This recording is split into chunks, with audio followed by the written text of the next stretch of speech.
नन्ही सी आंखें और मुड़ी हुई उंगलियां थी। ये बात तब की है जब दुनिया मेरे लिए सोई हुई थी।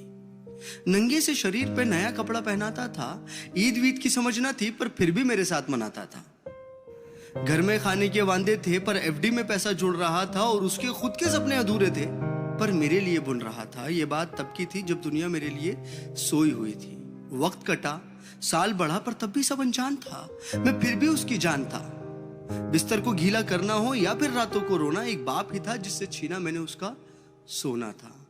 सुबह फजर तक गोदों में खिलाता, झूलों में हिलाता, फिर दिन में कमाता, शाम में चला आता, कभी खुद से परेशान, कभी दुनिया का सताया था। एक बाप ही था जिसने मुझे रोते हुए हंसाया था।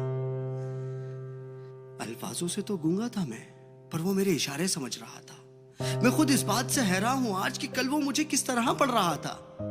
अब्बा तो छोड़ो यार, अभी आ भी निकला ना था पर वो मेरी हर फरमाइशों को पूरा कर रहा था और मैं भी उसके लाड प्यार में अब ढलने लगा था। घर से वो निकल ना जाए अब उसके कदमों पे नजरें रखने लगा था। और मुद्दे तो हजार थे बाजार में उसके पास, पर कब ढल जाएगा सूरज उसको इसका इंतजार था। और मैं भी दरवाजे की चौखट को ताकता रहता था।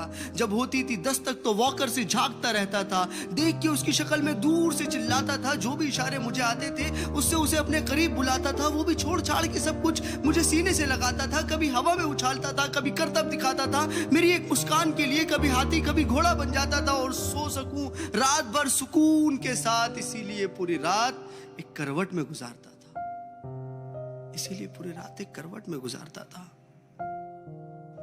पर वो बचपन शायद अब सो चुका था और मैं जवानी की दहलीज में कदम रखने लगा था। उसकी कुर्बानी को उसका फर्ज समझने लगा था। चाहे वो फिर खुद बिना पंखे के सोना हो या मुझे हवा में सुलाना, या फिर ईद का वो खुद पुराना कपड़ा पहनना हो और मुझे नया पहनाना, या तपते हुए बुखार में वो ठंडे माथे पे रखी हुई पट्टियां हो, या मेरी हर जिद के आगे झुक जाना। वो बचपन था, वो गुजर गया, वो रिश्ता था, वो सिकुड़ गया और मैं उस कुर्बानी के बोझ को उठा नहीं पाया। इसीलिए वो शहर में कहीं दूर छोड़ आया। नया शहर था, नए शहर की हवा मुझ पे चढ़ने लगी थी। अपने बाप की हर नसीहत मुझे एक बचपना लगने लगी थी। काम जो मिल गया था, पैसा जो आने लगा था, क्या जरूरत है बाप को, ये सोच मुझ में पलने लगी थी। और उधर मेरा बाप बेचैन था मेरी याद में कि कुछ रोज तो घर आजा बेटा, बस यही था उसकी फरियाद में। और मैं उससे हिसाब लेने लगा था जो दुनिया का कर्जदार बन चुका था। क्या जरूरत है तुम्हें अब्बू इतने पैसे की, अब ये सवाल करने लगा था। अब घड़ी का कांटा फिर पलट चुका था। कल तक मैं किसी का बेटा था, आज किसी का बाप बन चुका था और हसरतों का स्वेटर मैं भी बुनने लगा था। कल क्या करेगा मेरा बेटा, मैं भी यही सोचने लगा था। अब दुनिया में ना उससे कोई आगे था, ना कोई अपना था, सब पराया था, बस वही एक सपना था। तब मुझ में एक जज्बात उमड़ने लगा था, जिस जज्बात से मैं हमेशा अनजान था कि कल क्या गुजरी होगी मेरे बाप पे। अब मुझे ये समझ आने लगा था,